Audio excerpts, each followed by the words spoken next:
e o escritório não permite a entrada de ninguém por causa desse isolamento. E eu estou aqui em casa já há tantas semanas que eu já perdi a conta. E como eu tenho uma esposa médica, ela não me deixa nem sair para dar uma voltinha no quarteirão.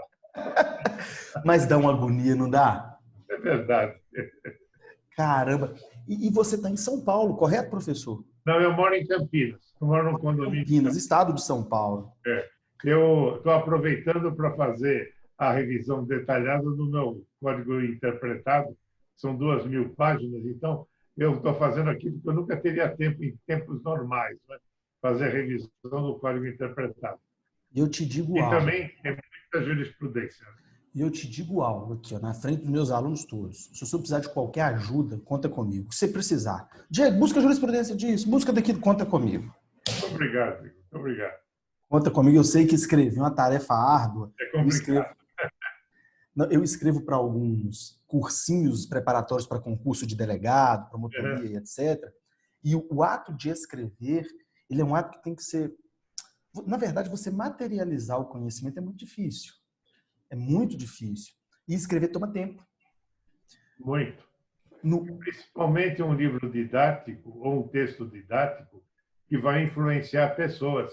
A responsabilidade é muito grande, porque uma palavra errada que você coloca, você pode alterar uma jurisprudência no futuro. Você nem imagina isso. Então, precisa tomar muito cuidado com aquilo que você põe no papel e põe no livro, né? E isso que o senhor falou, do cuidado do que põe no papel, do que põe no livro, resulta aqui. O seu cuidado resultou em um professor a mais de direito civil no mundo. Professor, estou só esperando dar 18 horas para a gente começar o tema, para eu apresentar o senhor para os alunos. Bacana? Porque no banner eu coloquei 18 horas. Eu não vou falar muito, não, vou deixar a turma fazer pergunta, viu? Excelente, excelente. Na verdade, eu vou começar fazendo uma pergunta para você, assim que a gente começar a live, para a gente... Enfim, eu vou deixar para daqui a pouquinho, para não adiantar, para a gente não passar o carro à frente dos bois.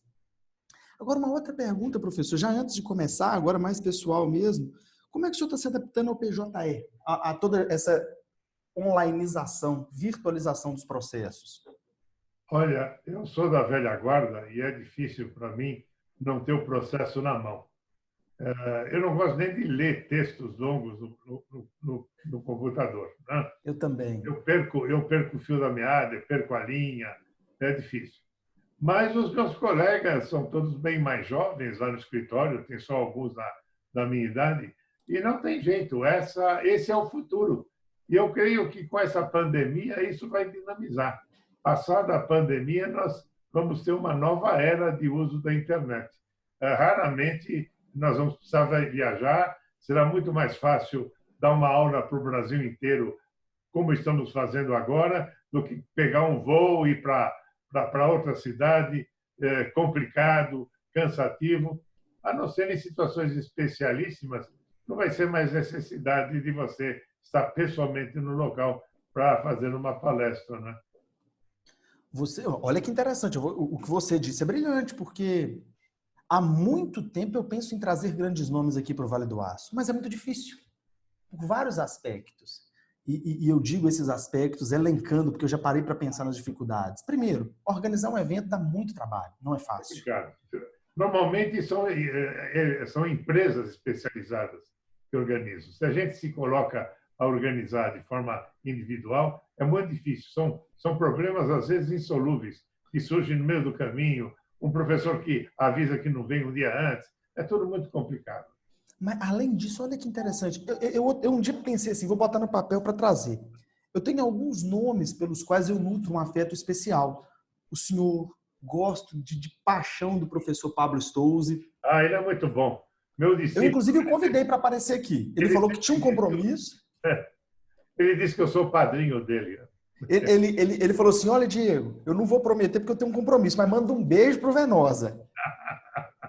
Aí, eu parei para pôr na ponta do lápis o trabalho que me daria. Além das complexidades de um evento presencial, essas dificuldades elas se somam a outras. Por exemplo, eu dou aula de manhã, dou aula à noite em outra faculdade. escritório. O senhor sabe muito bem, há mais de 20 anos, o trabalho que o escritório dá. E manifesta em processo, e faz audiência, e atende cliente, prepara uma aula, escreve um material. E aí, se você inserir a preparação de um evento presencial dentro de um contexto desse, a gente fica louco. E o deslocamento aéreo é cansativo, principalmente para a gente que tem certa idade. E para chegar aí na sua região, quando a gente tinha o aeroporto de Pampulha, era fácil, né? Fazer conexão em Pampulha. Hoje está complicado, então os voos são muito poucos, né? E sabe-se lá o que eles vão fazer quando terminar a pandemia, se eles restabelecem os voos aí para Governador Valadares, para Ipatinga e outras cidades aí próximas, né? Eu já estive fazendo palestra em todas essas cidades. Professor, tem um negócio que me cansa, é traslado aéreo. Nossa, é extenuante. Eu fiz mestrado em Cuiabá. Cansativo demais. E daqui de Ipatinga para Cuiabá, são 3 voos. Ipatinga, BH, BH, Campinas, que é Viracopos, né? É. E Viracopos, Cuiabá. Eu chegava extenuado, desce de avião e... Nossa, que desespero. Agora, coloca a gente numa tela, o pessoal está do outro lado, damos a aula, vocês estão em contato conosco. Eu tenho a impressão que nós temos que mudar nossa perspectiva. Os grandes simpósios com presença de professores materialmente vão diminuir muito. Já tem diminuído, né? Agora, com a pandemia, nós somos obrigados a nos adaptar. O professor, deu 18 horas. Eu quero fazer uma menção honrosa aqui. Professor, nós anunciamos essa live com cerca de 1 hora de antecedência. Na hora que eu marquei a sala, que eu anunciei. Nós estamos aqui com 60 pessoas. Maravilha. Isso não é por minha causa, não. Isso é por causa do senhor. Maravilha. Isso é porque o senhor está aqui comigo. E agora que deu 18 horas, nós vamos começar a live. Você se importa, professor, de eu gravar essa live? Não, de forma alguma. Aí eu compartilho depois, inclusive, o vídeo, se você quiser postar no canal do YouTube do senhor. Bacana? O meu filho que faz isso, eu passo para ele. Faça isso.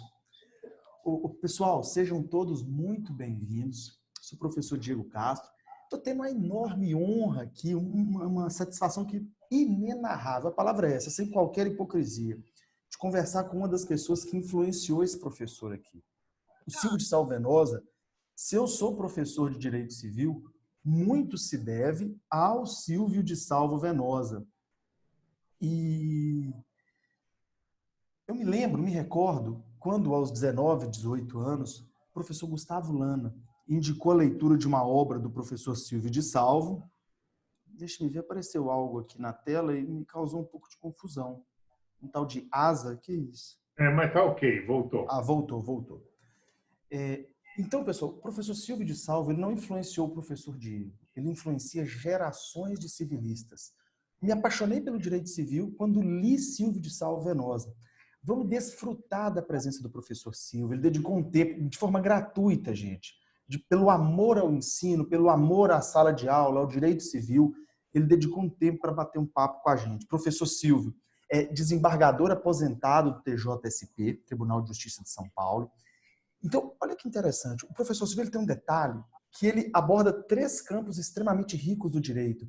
Ele foi servidor público como magistrado por mais de 20 anos e o professor Silvio é advogado há mais de 20 anos. Ele se aposentou, não quis ficar de férias, não quis aposentar e foi trabalhar nos maiores escritórios do Brasil. E esse professor Silvio é escritor, com escrita leve. Professor, li os seus contos lá no site, tá bom? Achei maravilhosos. Um pouco de risada, né? Tem um texto do senhor que é maravilhoso, que fala sobre a advocacia, o dom para a advocacia. Isso é maravilhoso. Então, pessoal, sejam todos bem-vindos. Desfrutem da presença do professor Silvio. E, de antemão, agradeço a presença de todo mundo que está aqui, em especial a sua, professor. Muito obrigado. Presente-se, fale alguma coisa para nós logo de início. Muito obrigado por essa oportunidade. Eu, na minha carreira de escritor, que começou logo depois, na verdade, quando eu era magistrado, já estava escrevendo. Mas o magistrado ele não pode se expor. E essa já é uma crítica que eu faço de plano aos nossos magistrados atuais, principalmente os de Brasília. eles não devem dar entrevista, o magistrado tem que falar nos processos. As entrevistas de magistrados são um desastre. Eu nem vou falar na presidência da República, eu estou mencionando que o juiz vocacionado ele fica no recôndito dos seus livros e das suas sentenças. Ele não tem que dar entrevista para ninguém e as explicações que ele dá na sentença. Hoje nós temos um tal de juiz da declarações e entrevistas para todo lado, para todo lado. O próprio Moro falava demais, né? O que eu respeito muito, mas falava demais. O juiz não pode falar. Vou lhe dar um exemplo. Nos 25 anos de carreira que eu tive, quando eu estava na comarca de Tatuí, um dos meus alunos, que era diretor de uma empresa enorme da cidade de Tatuí, teve a filha que ia casar e convidou a minha esposa para o casamento, inclusive para a festa, ia ser uma festa gigantesca. Eu falei para minha esposa, eu não vou, porque eu não vou me desgastar, socialmente eu não posso aparecer, e falei para esse meu aluno que me convidou, é uma honra, mas a minha esposa vai me representar, eu não vou. Porque, estando lá, eu ia encontrar réus, eu ia encontrar autores, eu ia encontrar o farmacêutico que me conhecia, eu ia encontrar o vendedor da loja de automóvel, ia fazer perguntas. Isto é inconveniente. Você transforma esse microcosmos de uma pequena comarca do interior para o Brasil e vai ver que hoje os nossos ministros do Supremo falam demais. Mas eu não queria começar com isso, eu queria começar com o prazer enorme de estar aqui. E estava dizendo que, assim que eu me aposentei, eu lancei meus livros em cima do novo Código Civil, Código de 2002, e viajei muito. E viajei muito aí para a sua região, para Conselheiro Lafayette, Teófilo Otoni, Governador Valadares, e mais para o norte também. Já fiz o meu périplo anos atrás, para pessoal que hoje já está todo formado. Hoje, com o avançar da idade e a dificuldade de voos e o cansaço dos voos, diminui muito essas visitas. Mas o importante é que esses meus livros, além de me tornar conhecido como jurista, me deram uma grande oportunidade, que foi conhecer o Brasil inteiro, de ponta a ponta. Hoje eu posso dizer que eu conheço bem o meu país, coisa que não era possível enquanto eu estava na carreira. Eu conhecia muito bem o estado de São Paulo, mas o estado de São Paulo é uma parte do Brasil, e o Brasil é muito grande. Então, é um prazer enorme estar em contato com os alunos. Eu que lecionei no bacharelado tantos anos, aliás, os meus livros são frutos desse magistério. E mais anos, quando eu lecionei nas Faculdades Metropolitanas Unidas, eu pegava os alunos no primeiro ano e os largava no quinto. Portanto, eu cruzava com o Código Civil inteiro, todas as matérias do Código Civil, e me recordo que quando eu iniciava um curso de bacharelado no primeiro ano, eu dizia aos alunos que estavam ali todos de cabeça raspada, os calouros, com os olhares estáticos, porque a mudança do curso secundário para a faculdade é brutal, é muito grande, não é? Então eu dizia para eles, vocês não se preocupem muito, nós estamos aqui para aprender, só que os outros professores não vão falar a verdade, eles vão querer dizer que as suas matérias são muito importantes, e de fato são. O processo civil, o direito penal, até o direito constitucional, muito importante, mas, por mais que eles queiram satisfazer o seu ego, a minha matéria é mais importante, que a minha vai do primeiro ao quinto ano.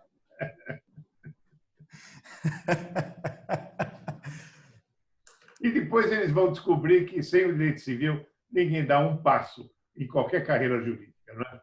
Não tem como você se especializar em qualquer área do direito, mesmo o direito penal, se não conhecer bem, principalmente a teoria geral do direito, que está na parte geral do Código. O professor, o senhor disse algumas coisas muito interessantes. E eu, logo de início, fiquei assim, eu não consegui conter o sorriso, porque quando você tem um pensamento seu, ratificado por alguém que você admira tanto, é muito bacana.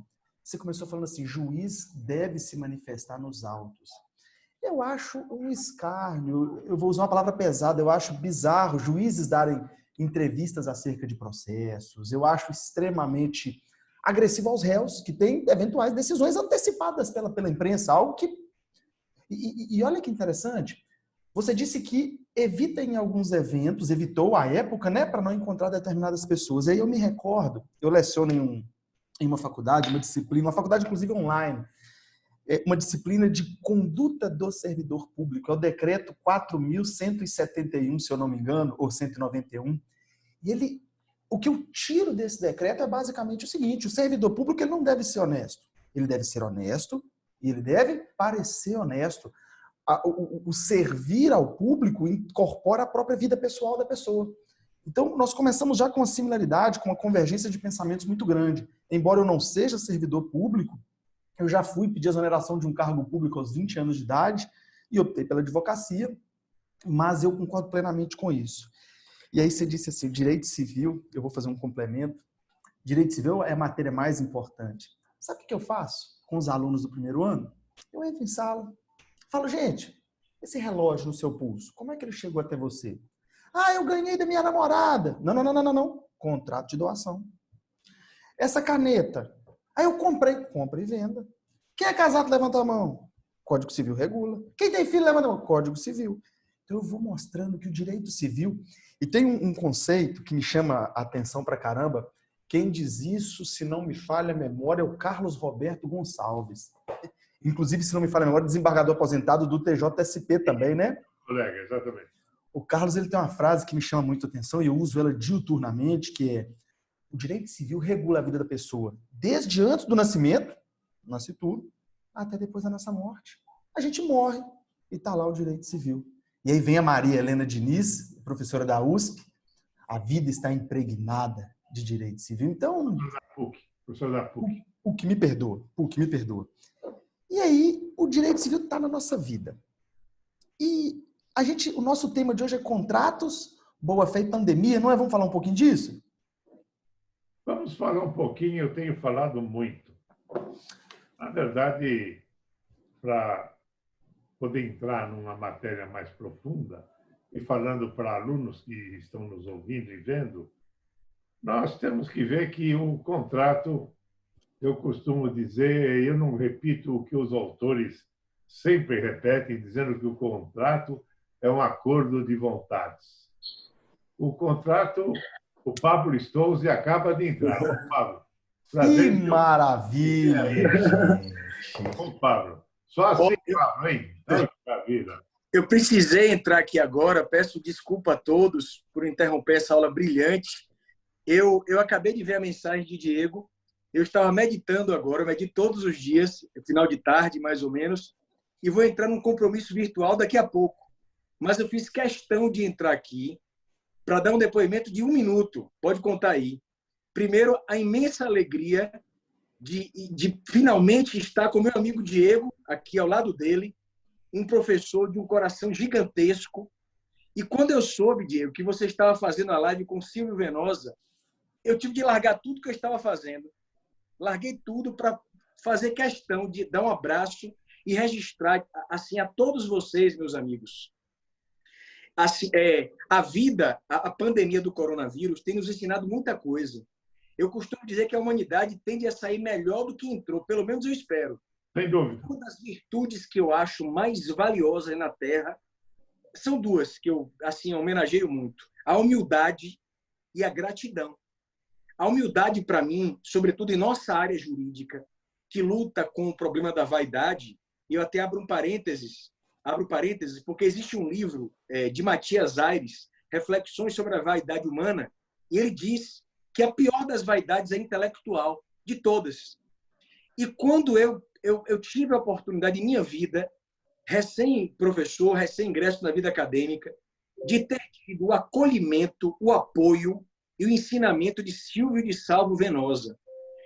De Salvo Venosa é um dos maiores civilistas da América, não é do Brasil apenas, não. Eu posso testemunhar a cada um de vocês que se hoje, de alguma maneira, eu contribuo juntamente com outros professores, é porque nós tivemos luminares. E na minha vida, se eu fosse indicar alguns professores que são referência para mim, seria esse que está aí falando agora, Diego. Não apenas pela capacidade gigantesca dele, uma obra inovadora, a obra de Silvio Venosa é uma das melhores do Brasil, mas principalmente por aliar a grande capacidade intelectual com um coração gigantesco. Isso é bonito demais, Diego.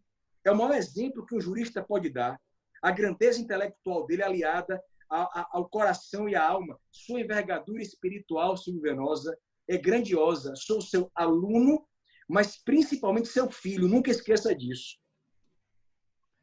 Pablito, seu nome já havia sido mencionado. Vou passar a palavra para o professor Venosa. Pablo, nós precisamos de uma pandemia para nos encontrar. Porque, geralmente, quando eu estou chegando no aeroporto, você está indo embora. Quando eu estou chegando ao teatro onde está sendo feita a palestra, você já saiu ou vem no dia seguinte. Mas o nosso passado nos condena. Nós tivemos uma convivência muito forte no início da sua carreira. E quando eu estava despontando para o direito editorial. Você sabe, Pablo, da importância que você tem no âmbito nacional também no direito civil e que isso é imorredor.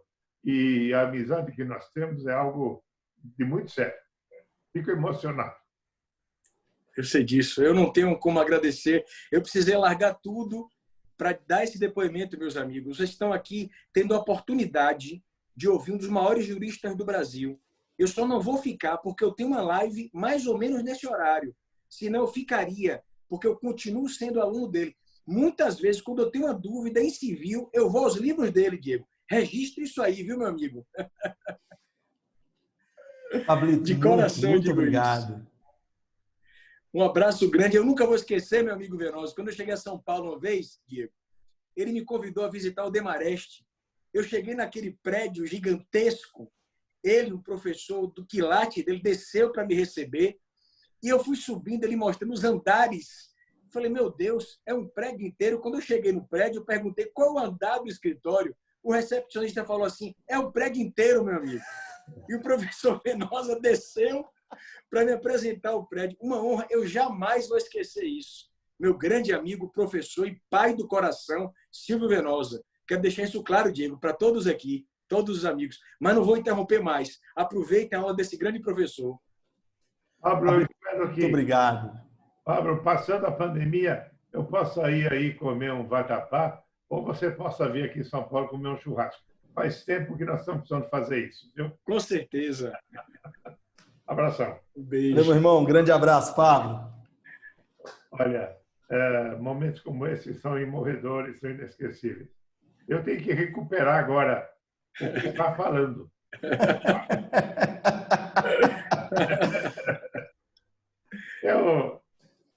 Nós estávamos falando do contrato e eu estava apontando que repete-se sempre, né, que o contrato é um acordo de vontades. Seria muito simples se fosse um acordo de vontades. O contrato é um ponto de encontro de vontades, porque o comprador nunca está satisfeito em pagar aquele preço. O vendedor nunca está satisfeito em receber aquele preço. Eles vão ajustando o preço da forma que eles possam chegar a um acordo de vontades, na verdade, um ponto de encontro das vontades. E esse ponto de encontro de vontades, ele se consubstancia no contrato, que pode ser verbal. Quando a lei não exige uma forma determinada, nem a forma escrita, nós podemos ter contrato verbal. O contrato de locação pode ser verbal. Não é conveniente que seja, porque o locatário não terá grandes garantias, mas pode ser verbal. E nesse estudo dos contratos, nós temos sempre que lembrar da nossa história. Diego sabe que em todo capítulo eu faço uma introdução histórica. Essa introdução histórica é fundamental para que a gente se situe, para que o aluno, para que o estudante se situe positivamente na história do direito. Nós temos que saber por que nós fazemos uma compra e venda desta forma hoje e por que, no passado, como que ocorria isso. E no sistema do direito brasileiro, o contrato não transfere a propriedade, a contrário do que acontece no direito francês, quando o simples contrato transfere a propriedade. Esse foi o sistema adotado por Clovis Villacqua, que é o sistema alemão, e que foi repetido pelo Código de 2002. O nosso registro de imóveis é declaratório, mas não é fundamental. Ele não tem a presunção de verdade absoluta, ele pode ser contestado. Enquanto que na França basta o contrato e o registro imobiliário vai ser apenas um procedimento que se faz depois. Como nós estamos enfrentando este período mundial altamente complexo, nós colocamos em xeque e colocamos em choque a obrigatoriedade dos contratos, o cumprimento dos contratos, a noção de mora, a noção de inadimplemento, a noção de inadimplemento parcial e inadimplemento total, a noção criada pela jurisprudência mais recente de adimplemento substancial do contrato, a noção mais recente que nos veio do direito alemão atual, do desaparecimento das bases do contrato. Isso é fundamental hoje. Hoje que nós enfrentamos essa problemática, que não sabemos como vamos sair dela, o direito dá instrumentos, mas esses instrumentos são clássicos. E nós estamos numa situação totalmente fora de qualquer previsão. Nem a Segunda Guerra Mundial envolveu o mundo todo, a Segunda Guerra Mundial envolveu 1/3 dos países. A América do Sul, por exemplo, não teve problemas substanciais com a guerra. E hoje nós temos o mundo inteiro envolvido numa situação de alarme, de risco, e nós não sabemos como que a economia vai reagir e como a economia vai ficar depois dessa pandemia, e nem podemos daquilatar, porque os técnicos, os médicos que estão aí falando, não têm certeza de quando essa pandemia vai terminar. E se ela pode, de uma hora para outra, fazer com que o comércio, a indústria volte a funcionar normalmente. Eu tenho em casa o exemplo da minha esposa, que é médica, e ela cuida justamente dessa área. E ela diz que esse vírus é gravíssimo e nós não podemos brincar com ele. E que nós, com mais de 60 anos, no meu caso, mais de 70 anos, a situação de pegar esse vírus é quase uma morte. É muito difícil de sair dele quando você já tem alguma moléstia, como deficiência cardíaca, diabetes, como é o meu caso, etc. Então, por isso que nós temos que nos isolar dos mais antigos. Mas nós não podemos dizer que isso é uma solução. Não é. Isso é um paliativo para diminuir o índice de doentes. E a economia, hein? E os contratos? O contrato é a célula da economia. O contrato é aquela pequena célula, que pode ser um pouco maior, um pouco menor, dependendo do âmbito desse contrato, que move a economia. E onde eles estão? Hoje, o que se discute é se, durante a pandemia e se após a pandemia, os contratos ainda devem ser cumpridos. Não é que devem ser cumpridos. Isso está no Código Civil. Se os contratos podem ser cumpridos. Ora, essa situação é muito grave e vai exigir novas soluções. A primeira delas, que eu tenho me batido em todos os eventos que tenho participado, e já participei de vários dessa mesma senda, é que o Poder Judiciário não pode ser repositório de todos os problemas trazidos pela pandemia. E nem nós podemos generalizar, aliás, o direito à generalização é perigosíssimo. Por isso que, quando recebemos um cliente no escritório, ele, até para um simples despejo por falta de pagamento, A ação eu vou ganhar, doutor? Não sei. Como não vou ganhar? É possível, a gente nunca sabe o que vai suceder no processo. Dois casos iguais podem ter decisões sumamente diferentes. Por isso que nós não podemos entregar o processo para o computador, embora muitos defendam isso. A verdade é que a pandemia é algo que se insere de forma muito tranquila no caso fortuito e na força maior. Portanto, a partir do ataque da pandemia numa determinada região, nós temos regiões que foram mais ou menos atacadas, que foram atacadas em primeiro lugar, que foram atacadas sucessivamente. Nós não podemos generalizar, mas há atividades que estão totalmente paralisadas. E nisso, a mora começou, a impossibilidade de cumprir o contrato começou com o início da pandemia. Por outro lado, há atividades que estão apenas parcialmente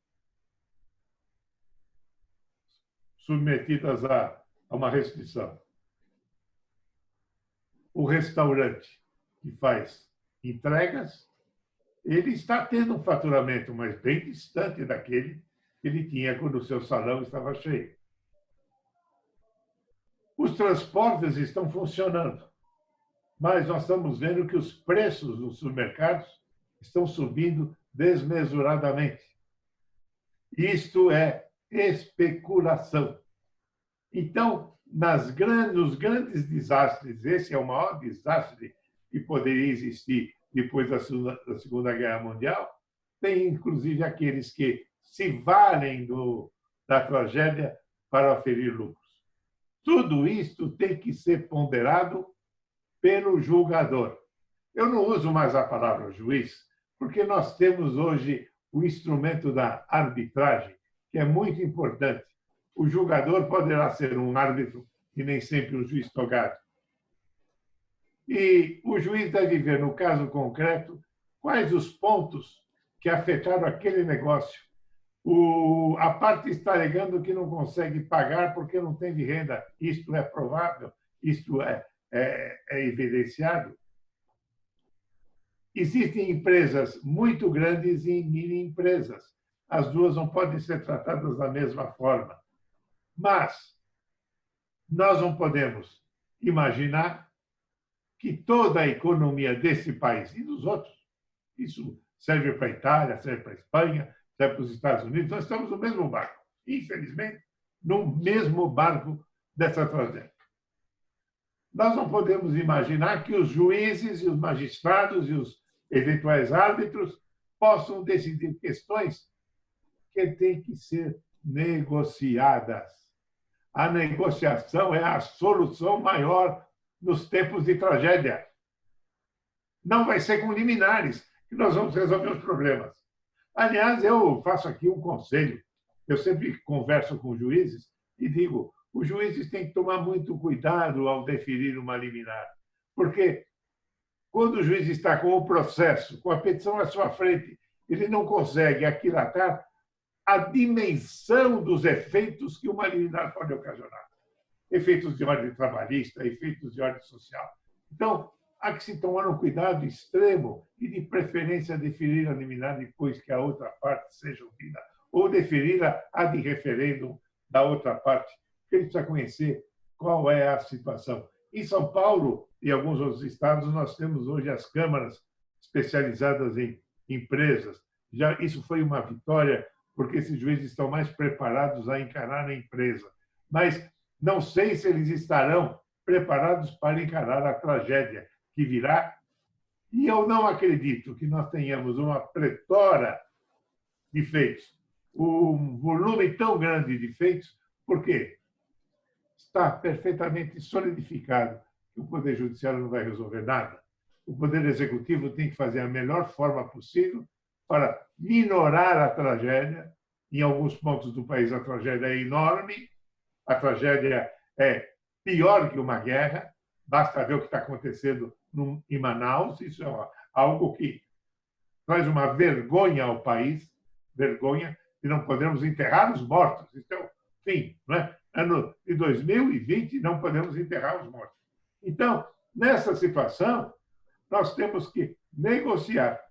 E não podemos dizer que esse caso fortuito ou força maior atingiu a todos. Temos que ver o caso concreto. Se o caso for levado a juízo, tem que ver que quando surgiu a pandemia, qual a situação das empresas, por que ele não pode pagar, porque aí o código tem uns 100 números de dispositivos que podem vir a socorro, não é? Na parte de obrigações, pode ser justificado que se tornou impagável a obrigação.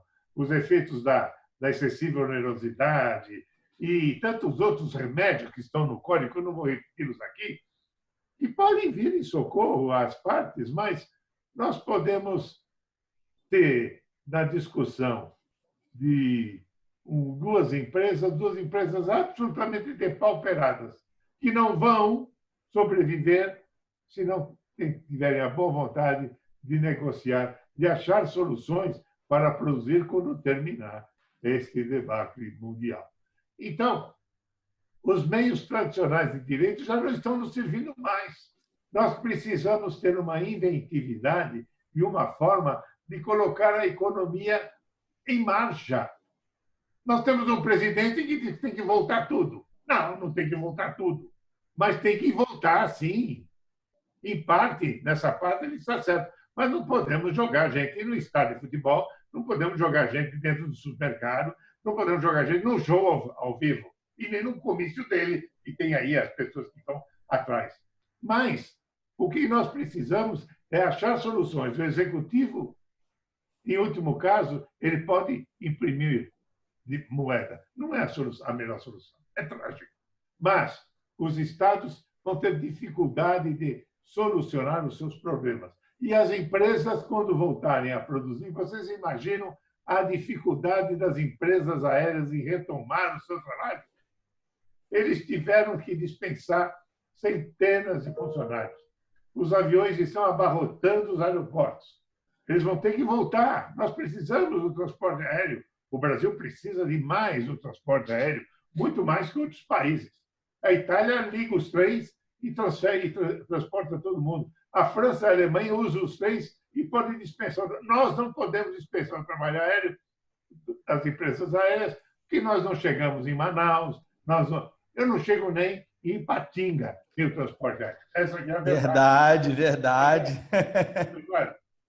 Eu fico imaginando, se eu tiver que ir de automóvel, a dificuldade que eu vou ter para chegar aí na simpática cidade de Ipatinga, o Teófilo Otoni, o governador Valadares e toda essa maravilha aí de cidades de Minas. Então, não bastam as soluções tradicionais do direito, e isso eu tenho repetido continuamente nesses lives que tenho feito.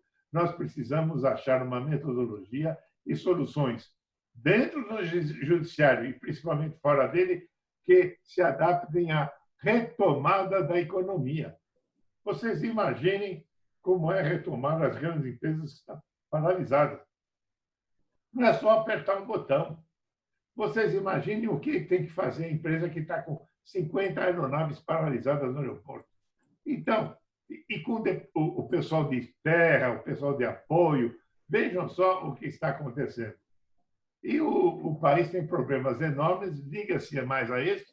O problema não é só nosso, mas os outros países estão retomando paulatinamente suas atividades e nós, pelo que dizem os especialistas, teremos ainda um pico nessa pandemia nessas 2 próximas semanas, o que nos impede de sairmos e de liberar essa quarentena.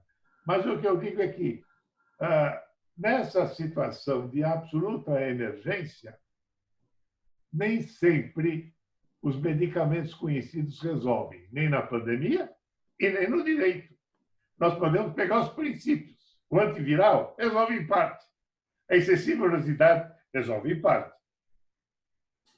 A vacina de gripe resolve em parte. E aí, a boa-fé resolve em parte. Então, nós temos que ter uma imaginação criadora e a criatividade do direito é fantástica. Nós encontraremos meios. Eu creio que vocês sabem que existe um projeto feito pelo Senado, de lei emergencial, que foi mandado para a Câmara dos Deputados, e com esse rolo todo de um brigando com o outro nos níveis governamentais, eu não sei que fim levou esse projeto, não temos nem um relator. Mas esse projeto suspende a prescrição desde o início da pandemia, em março. Esse projeto diz que, em determinadas situações, no Código do Consumidor, não se aplica a excessiva onerosidade, traz outras situações para as empresas, aumenta a possibilidade, alarga os deveres dos síndicos dos condomínios para evitar aglomerações. Não é solução, é um paliativo, é uma lei temporária, e se for aprovada, eu creio que vai ter várias modificações agora na Câmara dos Deputados, que o projeto original ele admitia a redução de 50% de todos os aluguéis. A relatora Simone Tebet, ela justificou com razão de que há locações e locações. O locatário que depende só daquele inquilino para sobreviver ia ser sumamente prejudicado. E algumas empresas também iam ter vantagens desmesuradas. Então, isso foi retirado do projeto. O projeto foi proibindo o despejo, proibindo as liminares no despejo por falta de pagamento. Isso já é durante a pandemia. E suspendendo a prescrição também durante a pandemia. Se vocês tiverem oportunidade, esse projeto ele está é o projeto da senadora Simone Tebet e ele está agora na Câmara dos Deputados. Seria conveniente vocês darem uma lida e teremos surpresas por aí. A imprensa não se preocupa com ele, depois sai a lei e a imprensa vai querer analisar, analisa tudo errado. Não é? Eles deviam estar vendo agora o projeto. E pegar os técnicos para analisar se o projeto pode ou não pode ser alterado. Agora, dentro de toda essa sistemática, nós utilizaremos os métodos jurisdicionais que possam ser adaptados a essas situações. Nem todos poderão ser adaptados, nem todas as soluções serão acessíveis. E haverá, sem dúvida alguma, muitas quebras. E a economia vai sofrer muito. Mas nós não podemos arriscar a ter essa pandemia generalizada. Vocês já imaginaram se, terminada esse resguardo, usar máscaras, ficar isolado, se isto violentamente aumenta e nós tenhamos 30%, 40% da população doente? Não podemos nem imaginar isso. Mas temos que pensar de como voltar a azeitar a máquina. A máquina econômica precisa funcionar.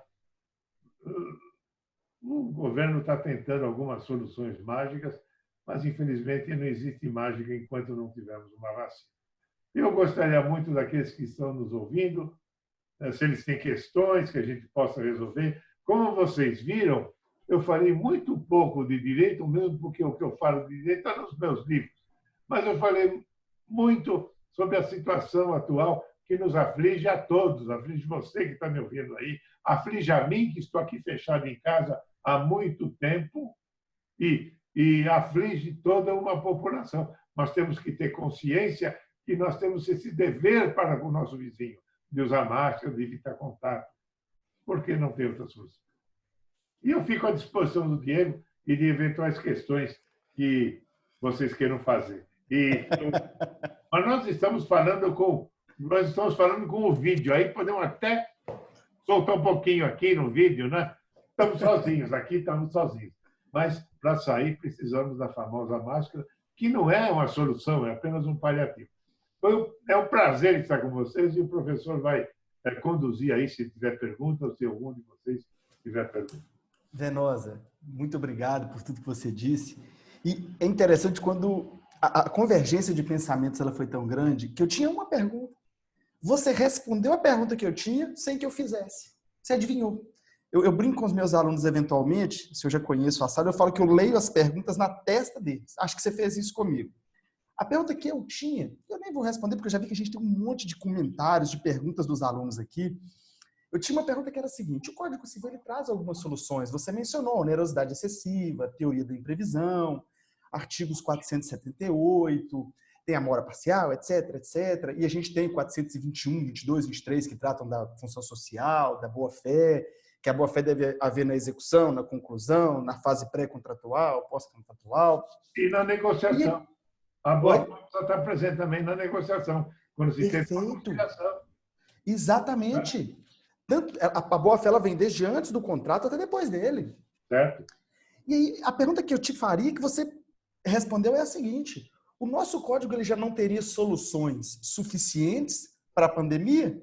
E a gente viu que são soluções clássicas, que não imaginavam uma pandemia. Imaginavam fatos supervenientes, imprevisíveis, mas não a nível mundial. O legislador do Código de 2002, e eu sempre gosto de lembrar que nós temos um código que é de 2002, porém a redação dele data da década de 70. 1973. Quando foi entregue pela comissão elaboradora para a Câmara dos Deputados. Essa comissão, se eu não me engano, ela foi constituída sob a presidência do Miguel Real em 67, né? Isso. Então nós temos um código que é novo. Obrigações do Caio Mário antes, esqueceram do código, que era muito bom. Aí, com o Miguel Reale, começou, e eles apresentaram em 73 o projeto, tanto que ficou uma mixórdia na parte de família, mas não vamos discutir isso hoje. Né? E aí nós chegamos a esse ponto de que não temos essas soluções. E quanto aos contratos, eu achei tão bacana o que você disse de que o juiz ele deve analisar no caso concreto a possibilidade ou não do devedor. Se ele está sendo afetado pela pandemia, se ele não está sendo afetado pela pandemia, que a solução deve ser norteada quando chegar ao julgador no caso concreto. E eu vou dar uma lida aqui, que a gente recebeu um monte de perguntas, o pessoal está encantado. Estou vendo aqui, nós estamos, professor, às 18h40 com 100 pessoas. Isso é uma coisa, isso é um feito. Com 1 hora de divulgação, professor. Eu não tive tempo de comentar, fiquei extremamente feliz com o ingresso do Stolze aqui. Eu disse que ele tinha te mandado um beijo. Ele é um professor sempre muito carinhoso. Vamos ver aqui que a gente tem muito comentário. Vamos lá. O Rony pergunta assim, o iPhone do Gilvan apareceu. Eu acho que o Gilvan... Deixa eu mutar ele aqui. O Gilvan, mutei o Gilvan, pronto. Professor, o Rony diz o seguinte: esse processo, os senhores acham que resultará em uma otimização em relação à solução de tramitação dos processos? E aí, professor? A gente está virtualizando quase tudo por conta da pandemia. Nós sairemos mais onlineizados. Isso vai... É quase uma pergunta processual, mas eu vou passar a bola para o senhor. Isso vai melhorar a tramitação? Vai, mas vai fazer perder aquele sentimento de presença do juiz no caso. E é muito importante a presença do juiz na oitiva de testemunha, na oitiva de depoimentos. E se nós transformarmos todo o processo num sistema informatizado, esta pessoalidade desaparece. Assim como essa pessoalidade desaparece, por mais próximo que seja o fato de estarmos numa tela de computador, uma sustentação oral perante uma câmara por via do computador não é a mesma coisa da presença. Talvez eu esteja antiquado, talvez eu tenha vivido numa outra época, mas ainda acho que olhos nos olhos são muito importantes. O professor, o senhor disse um negócio outro dia, no início da palestra, que você precisa de livros, você precisa pegar no processo. Eu confesso que, embora leia eventualmente alguns livros no Kindle, em e-books, eu preciso do papel, eu preciso pegar, amassar a orelha, eu preciso riscar, cheirar o livro. Tanto que quando me pedem pareceres, às vezes a parte fala: olha, o processo está aí, me dá o código. Então, você vai me fazer um favor, você imprime todo ele e me manda para o escritório, que aí eu vou ler o processo e vou dizer se eu posso fazer um parecer ou não, porque nesse embrulhado de tela eu não vou poder te dar uma boa impressão. Então, meus clientes já sabem. Professor, só quer que eu mande impresso? Sim, pode mandar impresso, eles já estão sabendo. Maravilha. Gabriel apareceu aqui. Gabriel, vamos botar isso no mute aqui, deixar só o professor. Vamos para outra pergunta. Tem uma pergunta que me chamou a atenção, professor, que é a pergunta do Marcelo Rodrigues. O Marcelo, ele diz assim, essa pergunta foi muito bacana, gostei muito dela. Qual é o segredo, abre aspas, né? Qual é o segredo para escrever livros, sejam acadêmicos ou não, de forma tão leve e de escrita tão simples quanto o senhor? E ele agradece também, professor.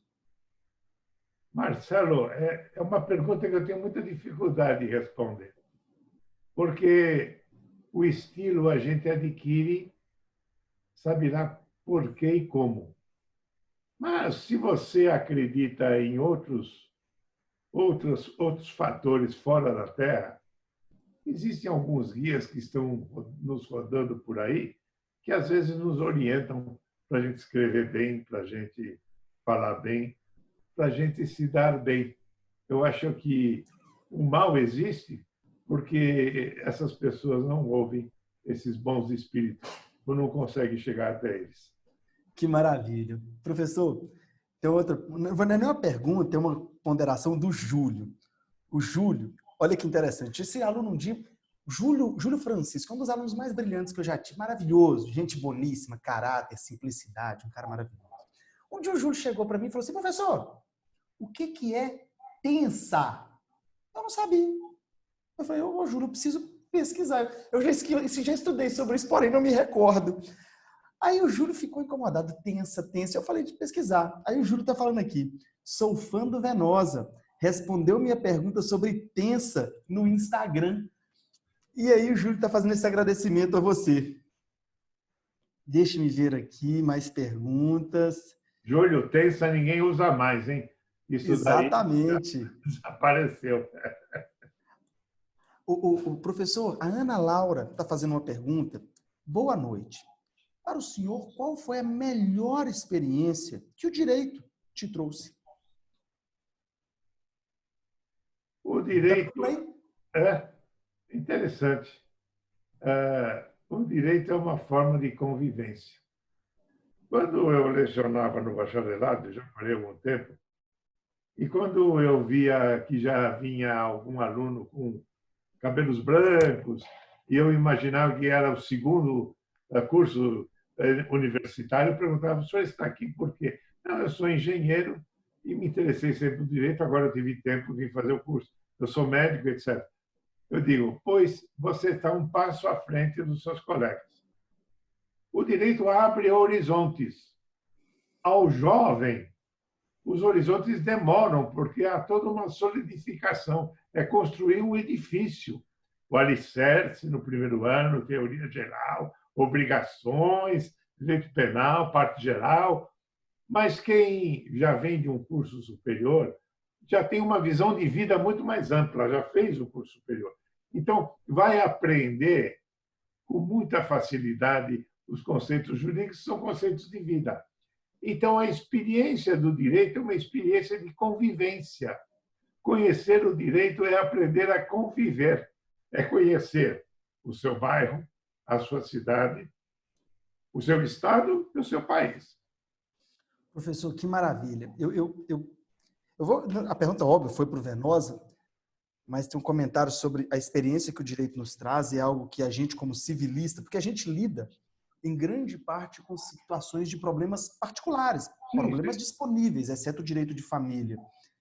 Então, grande parte dos problemas, eu acho que o professor, tanto na visão de julgador quanto de advogado, ele vai perceber, ele vai talvez concorde, eu diria que 80% dos problemas que chegam a um escritório, eles são passíveis de solução pelo bom senso. Então, o operador do direito, ele desenvolve, ou pelo menos tem que desenvolver durante a vida, o bom senso para que ele tente solucionar da melhor forma possível os problemas jurídicos. A Vivian, professor, faz uma pergunta também. Boa noite. Diante dessa pandemia, como fica a questão da boa-fé contratual? Acho que foi respondido durante a nossa live. Se o senhor quiser ponderar um pouco mais sobre. A boa-fé ela está presente sempre, em qualquer momento. Na pandemia deve estar mais ainda, porque quem está querendo levar vantagem com a pandemia, por exemplo, aumentando preços, está contra a boa-fé objetiva e tem que receber a devida reprimenda. Professor, tem uma outra pergunta aqui. A da Maria Gerone, que eu não vou perguntar, porque é a mesma do Pedro, a mesma da Vivian, que é como fica a questão do contrato em relação à pandemia. Nós tratamos sobre isso. Aí vem uma pergunta da Laila, que me chamou a atenção, porque eu já recebi de uns 3 alunos. Eu orientei todos esses alunos pela negociação, pelo bom senso. Eu quero a sua opinião. E você vai ver que é uma pergunta de professor que recebe. Como orientar, pergunta da Laila Miranda, como orientar um cidadão que questiona sobre o pagamento do transporte escolar durante a suspensão das aulas? Se o transporte não está sendo realizado, você tem que negociar uma diminuição do valor, porque o transportador não vai usar gasolina, ele não vai trabalhar, mas ele tem as suas responsabilidades, ele vive disso. Então, não dá simplesmente para dizer, não vou pagar nada, vamos negociar. Ele vai ter que fazer supermercado da mesma forma, e com seu carro andando e sem as prestações, ele faz o quê? Vai assaltar como assaltaram a cidade de Ourinhos anteontem? Não pode. Então, nós temos que ver a situação de cada um. Por quê? Ele vai receber uma parte do salário, aliás, a lei já permitiu isso, a lei temporária. E, ao retornarem às aulas, ele terá o maior prazer em voltar e transportar as crianças. Outra pergunta, tem algumas outras perguntas aqui inerentes à vigência dos contratos. Nós respondemos durante a aula, basicamente, que vai ter que ser analisado caso a caso, a depender de quanto as partes foram afetadas pela pandemia. Então, eu vou pular, pessoal, porque é uma pergunta que o professor já respondeu.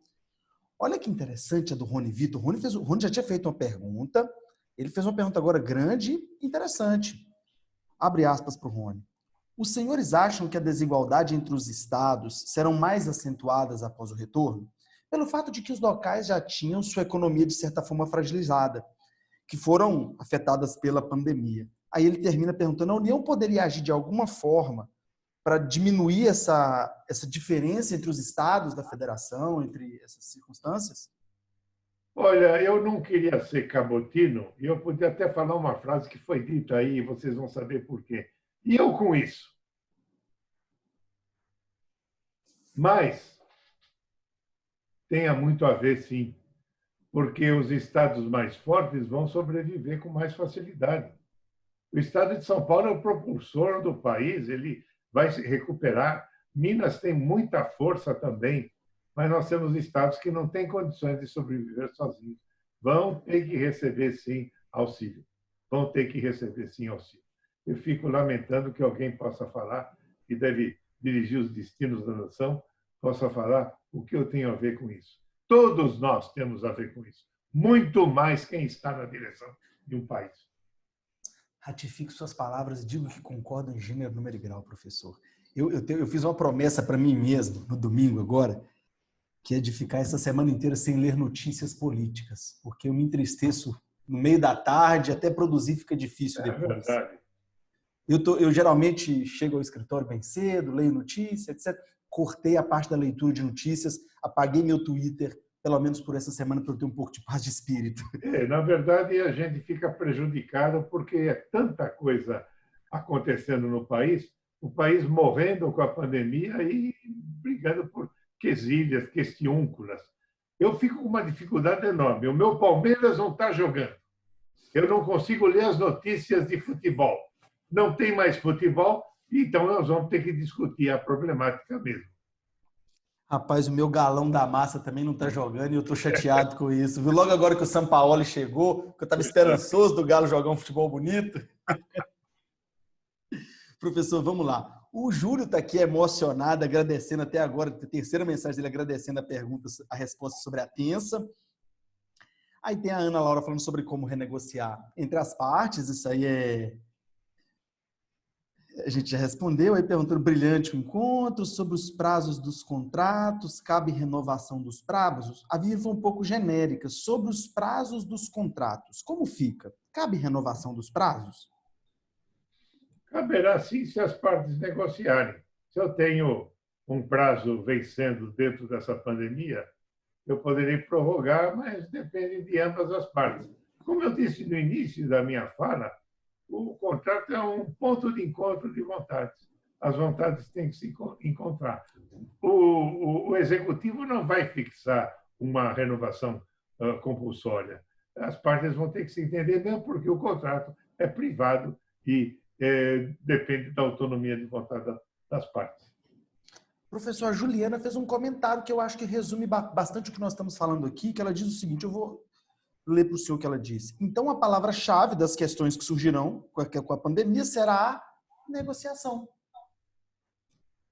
Exatamente. Negociação, bom senso. Exatamente. Aí vem o Luiz Antônio. Luiz Antônio é líder de turma. Professor, um hospital da nossa região, antes do pico da pandemia, vendia vacina da gripe por R$ 15. O primeiro lote se encerrou no começo do pico da pandemia. Então, o hospital resolveu fazer um pedido novo.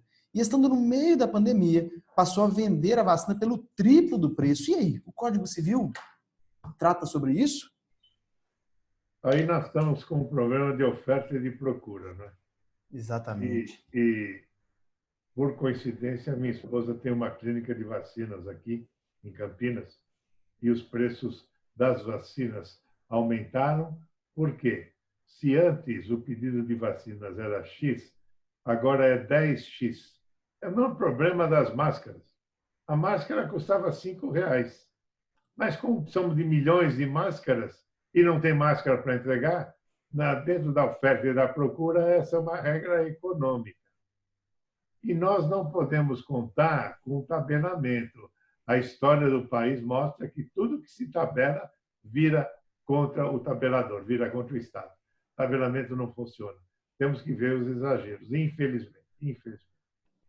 Professor, o Ramon, eu pulei algumas perguntas aqui que estão basicamente respondidas pelo curso da sua fala, mas o Ramon fez uma pergunta interessante, muito ampla também, e eu também queria ouvir o senhor.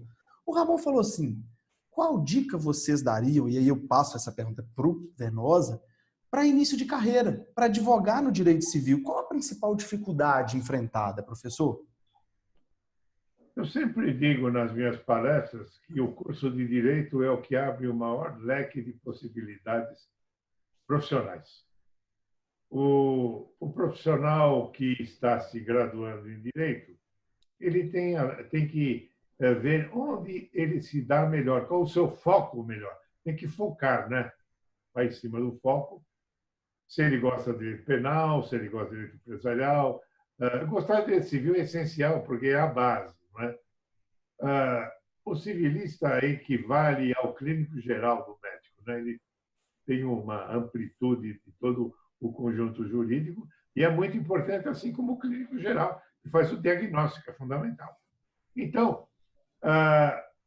o formando tem que ver onde ele se dá melhor. Será com o consumidor? Será nas empresas públicas? Será nas empresas privadas? Será no direito do trabalho? Será no novo direito informático? Olha o direito aí, o direito informático crescendo tremendamente, no direito internacional, através dos organismos internacionais, e o conselho que sempre fica: preparem-se para o seu foco. Se vocês querem trabalhar no escritório internacional, tem que saber pelo menos 2 línguas estrangeiras. Inglês, que é essencial, e mais uma pelo menos. E se vocês querem ser acadêmicos também, dar aula, vocês precisam conhecer pelo menos espanhol, italiano e francês para poder buscar os textos dos nossos colegas lá de fora. Mas o importante é que vocês tenham um foco. 4º e 5º anos de faculdade, foco. Eu quero fazer isto. Começa a focar, fazer cursos em cima disso, procurar quem escreveu sobre isso. Hoje a internet dá todas as respostas. Vão atrás e focalizem o que vocês querem e vão para o setor que vocês se sintam bem. Procuram o setor que vocês possam se sentir bem e sustentar-se e ganhar o seu dinheiro para a sobrevivência nesse setor. Quando a gente faz profissionalmente o que gosta, já dizia o Nissan, o publicista Nissan, dizendo que nós estaremos de férias a vida inteira, porque fazemos o que gostamos. Maravilha, professor. Eu estou vendo uma pergunta da Darlene aqui, perguntando se o alimentante pode, por conta própria, diminuir o valor dos alimentos, alegando redução salarial. A resposta é não. A mudança dos alimentos depende de decisão judicial. Tem que pedir uma decisão. Né? Isso. E agora vamos ver aqui se temos mais perguntas. Claudiceia agradecendo. Professor, uma dúvida. Deixa-me ver. Priscila tem uma pergunta aqui, vamos ver. Boa noite. Pela possibilidade de revisão dos contratos e relações comerciais diante da situação desse impacto que atinge o mundo, o senhor acredita que quaisquer mudanças benéficas sejam tomadas a partir de agora, possam se perpetuar, ou seja apenas mais uma adaptação pelo momento vulnerável? Acho que eu entendi a pergunta da Priscila. Ela está perguntando se as modificações jurídicas que acontecerem agora, elas serão pontuais ou elas serão permanentes? A lei pode ser temporária, né? Quando surgiu esse projeto do Senado, eu falei, puxa, há muitos anos eu não via um projeto e nem uma lei temporária. Que a gente dá como exemplo, né, no livro, na introdução ao estudo do direito, às vezes pode ser permanentes e temporárias. A lei vai ser temporária e ela vai ter vigência até o final da pandemia. Tem um prazo prévio que pode ser prorrogado, não se sabe quando que a pandemia vai terminar, e serão disposições temporárias. Não está mexendo com o Código Civil, está suspendendo algumas disposições processuais, como despejo por falta de pagamento nesse setor, mas terminando a pandemia, volta tudo como estava. Professor, o Lucas ele fez uma pergunta que me chama a atenção e que foi bem profunda. Lucas diz assim: pessoal, encerrei as perguntas, tá bom? Não vou alugar demais o professor, não. Vou fazer essa e as que já foram feitas e vou agradecer para encerrar. Lucas falou assim: correm notícias das mais diversas práticas de monitoramento para tentar identificar e isolar os infectados com o novo vírus, realizadas em diversos países. Como fica a proteção dos nossos dados? O que pode ser feito? Eu vou fazer uma relação dessa pergunta do Lucas com os direitos da personalidade. Como é que fica isso, professor? Nós temos a lei de proteção de dados que vai solucionar em parte essa questão, mas a alegação das autoridades é que eles precisam ter um mapa dos infectados para poder ter ideia se está tendo separação, se tem aglomerações ou não. Isso é feito através dos celulares. Eu não sei fazer isso, mas há dispositivos no celular que você pode cortar essa informação. E há outros dispositivos no celular que a gente nem sabe, porque são tantos, né, que proíbem que haja qualquer invasão de localização do aparelho. Agora, não tenha dúvida de que existem os dados pessoais que têm que ser protegidos e ainda nós estamos engatinhando com a lei de proteção de dados. Precisamos ver como que ela vai ser bem aplicada ou não. Venosa, o Augusto Luiz, o Augusto é monitor de direito civil, menino bom demais. Ele fala o seguinte: vocês acreditam que vamos chegar a um ponto em que o judiciário terá mais acordos do que lides? E ele menciona que acha que esse momento ainda está longe. Está longe, mas vai chegar. Está longe, mas vai chegar.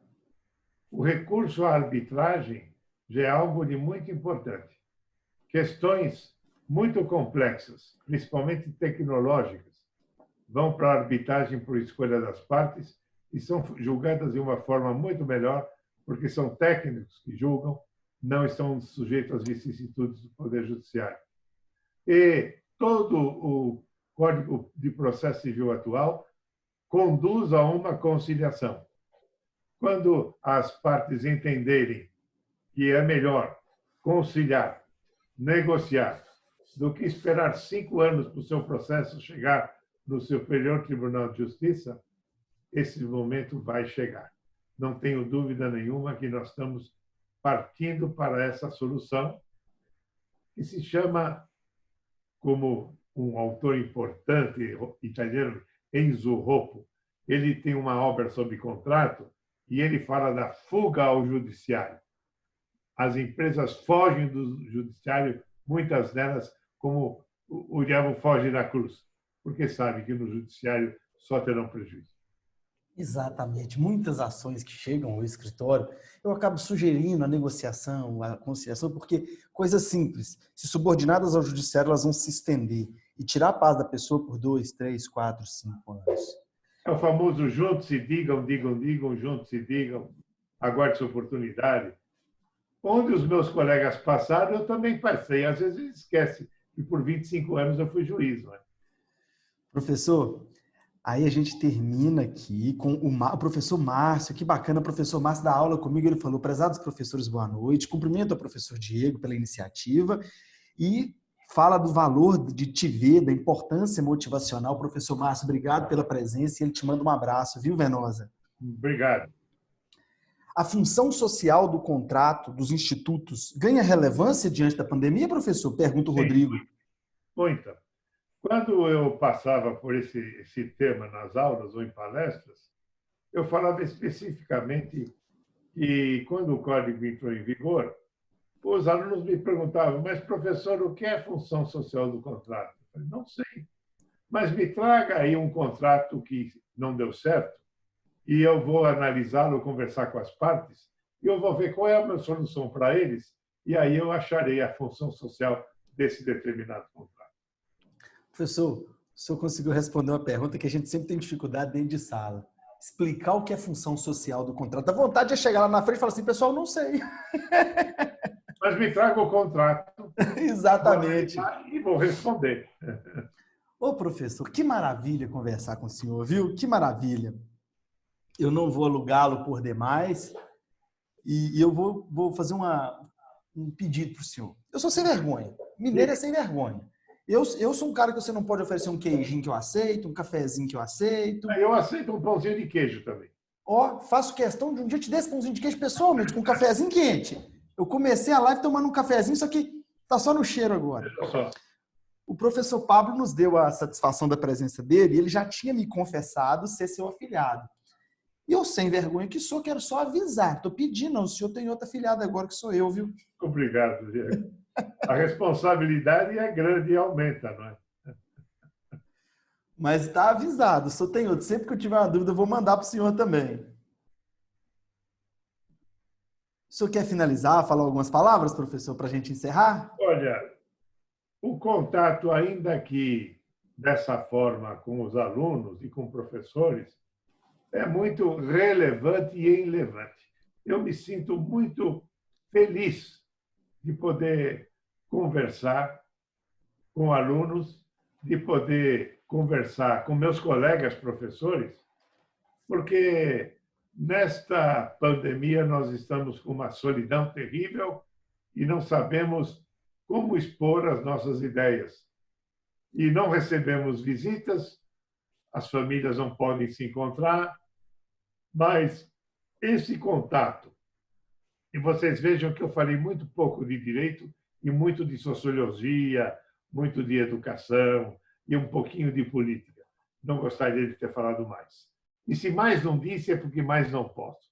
Mas eu fico muito feliz dessa oportunidade e creio que Diogo deve se preocupar em renovar com outros professores, outros mestres, para que estejam presentes e para que façamos debates. Eu tenho várias lives programadas ainda neste mês. Uma delas eu estou programando, eu depois comunico a vocês, trazendo um professor argentino, muito meu amigo. Ele vai trazer a posição da Argentina no tocante a toda essa problemática, que é muito semelhante à nossa. E é um live que será feito até o final do mês. E eu reitero que vocês que me ouviram, se tiverem mais alguma coisa, mandem e-mail, mandem no YouTube, mandem no Instagram. Meu filho cuida do Instagram, tudo que chega lá ele me passa. E que Deus proteja a todos nós. Aos que não acreditam em Deus, que os seres superiores protejam muito todos nós. Eu me lembro do Ariano Suassuna, né? Que ele sempre dizia que era agnóstico. Aí perguntavam para ele para provocá-lo, era uma inteligência brilhante. Mas, professor Suassuna, o senhor acredita em Deus? Não, acreditar eu acredito. É que não me dou muito bem com ele. Ô, professor, muitíssimo obrigado. Você nos proporcionou um momento ímpar. E eu acredito que, perceba, nós estouramos o limite da sala, professor. Isso eu não me recordo de ter acontecido. Isso é graças ao senhor, graças à presença. Eu queria poder te dar um abraço agora, porque aqui em Minas a gente cumprimenta dando abraço. Professor, muito obrigado. Um beijo para o senhor. Saúde. Quando você precisar de novo, estou às ordens. Qualquer coisa me dá um toque. Se precisarmos repetir para outro público, o público seu, será sempre uma satisfação. Viu? Muito obrigado. E Padrinho, obrigado, viu? a todos um bom caminho. O meu novo afilhado, muito obrigado. Beijo, fique com Deus, Venosa. Saúde, meu irmão, para você, para sua esposa e seus filhos. Obrigado.